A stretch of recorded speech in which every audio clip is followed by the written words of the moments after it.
One of the most tragic tales in football is that of Neymar. How can a player with such talent and skill go from this Centre de Diallo pour Neymar!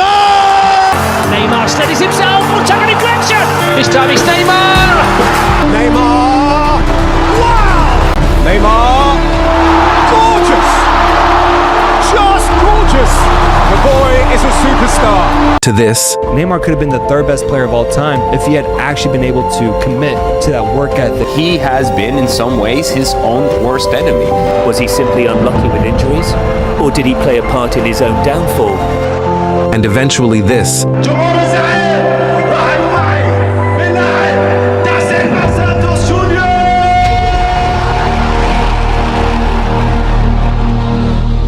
At just 31 years old.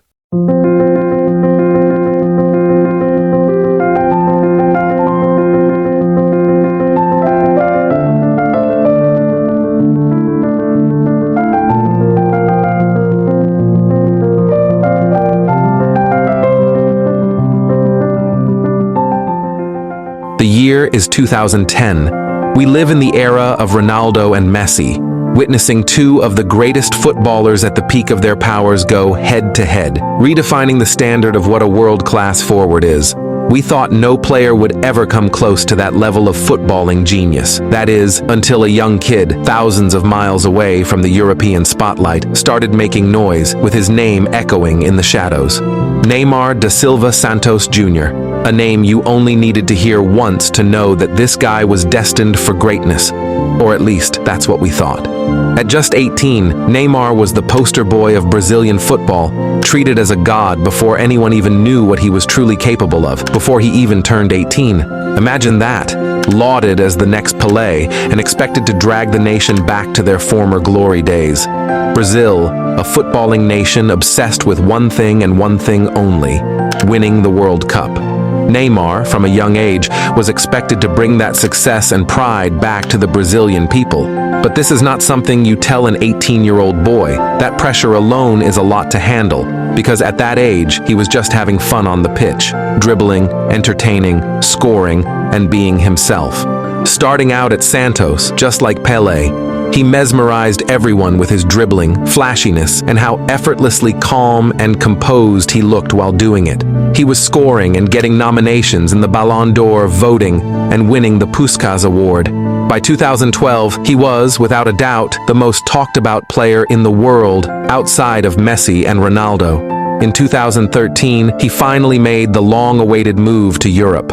Neymar was expected to lead his generation as the heir to the throne of football, the next all-time great, and win multiple Ballon d'Ors. But the greatest wonder kid of all time never fully blossomed. Make no mistake, though, when he joined Barcelona, he glittered. He was a sensation, a neutron star, a phenomenon, a showman, a joy to watch. His style of play, his skills, and his dribbling were incredibly entertaining. Football had just found the player to keep heads tuned in, and fans rushing for tickets every match weekend. Neymar could even be the reason some of you started watching football, as every young kid back then wanted to emulate him. A Brazilian diamond tearing through Europe, playing alongside Messi and Suarez, a match crafted in heaven by the footballing gods themselves.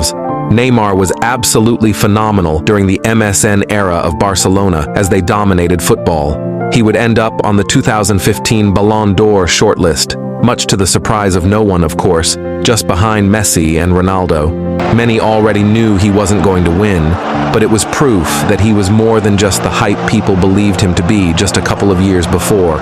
He had everything to back it up: the talent, the skills, the goals, the assists, you name it, and he had it. Neymar played exceptionally well at Barcelona during his 4-year spell at the club and was a key figure in the infamous La Remontada against PSG. After that match, the press releases and headlines completely changed his entire view of the club and altered his career path from then on. The following season, he would go on to sign for the Parisians, and that would mark the start of his downfall. You see, with Neymar, he has always been compared to someone throughout his entire life. In Brazil, it was Pelé.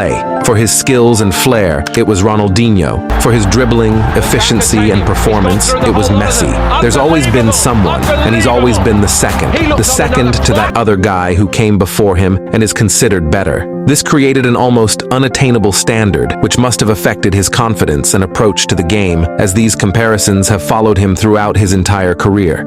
Even when he left Barcelona to escape Messi's mask and wear one of his own, leading his own team in France, he still found that shadow there. His reign as the main man in Paris only lasted a few seasons, as the once young boy Kylian Mbappé wasn't young anymore. Going through the middle, Mbappé! Alves avec Kylian Mbappé. Di Maria pour Kylian Mbappé.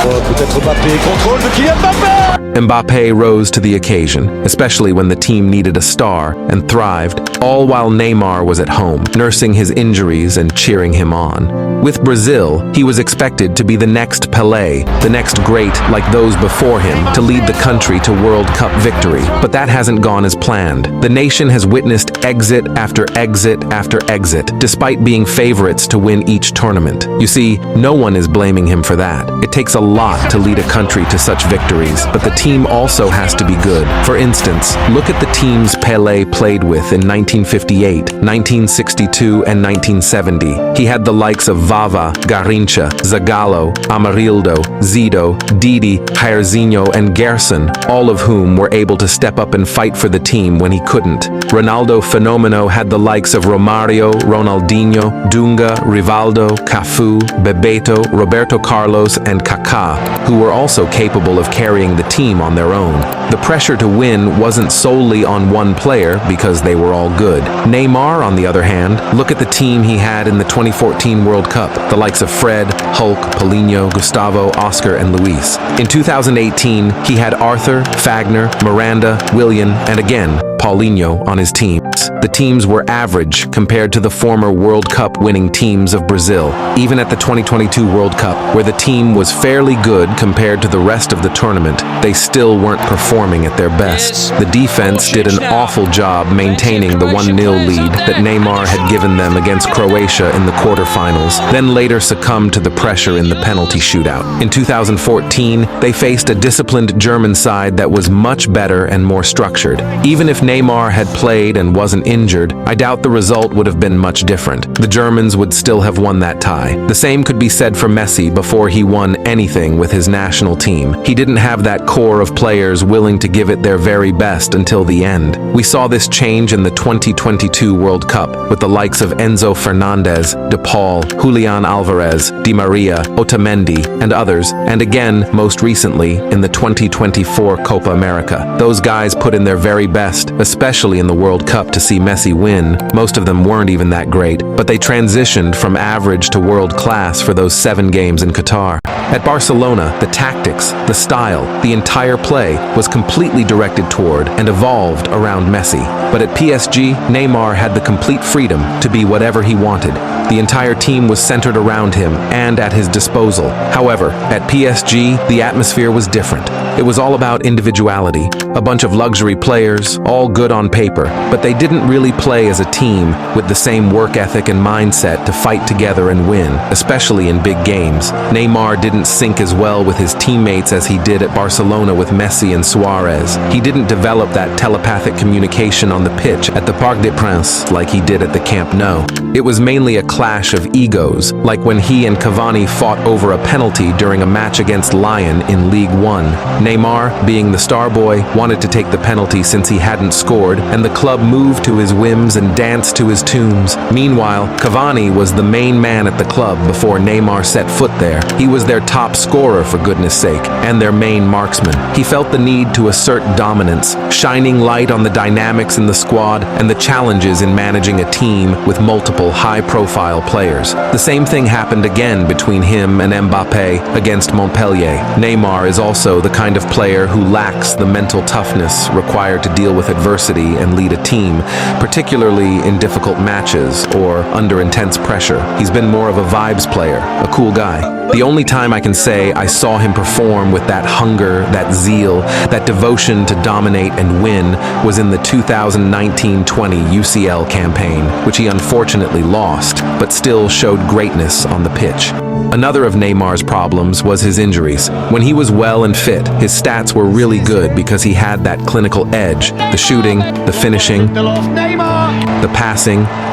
the dribbling, and the vision, everything you would need from a top player. But he was so injury-prone, he wasn't durable like Messi. At Barcelona, he didn't miss many games due to injury, and the injuries he did get were usually just fitness issues that kept him out for no more than 2 or 3 games. He was always a solid backup for the team when Messi didn't perform or was out injured. This made him a lesser focus for defenders, as they always sought to heavily mark Messi or break him down, leaving Neymar and Suarez with enough space to run on goal and score. But then at PSG, he was the main man, and boy, didn't they attack him. Hamstring injuries, adductor pains, ankle injuries and surgeries, metatarsal fractures, and a cruciate ligament tear were always on the defender's bucket list for Neymar every season. Neymar was just a young man who had the world at his feet. We all knew what he was capable of if he had the consistency, if he had no injuries, if he had the players around him to give him the support he needed, because he had the ability and all the talent in the world. It's just painful that we never saw him fully blossom into what we knew he could be and eventually claim his rightful place as the heir to the throne. For Neymar, he will certainly be remembered for the career he could have had,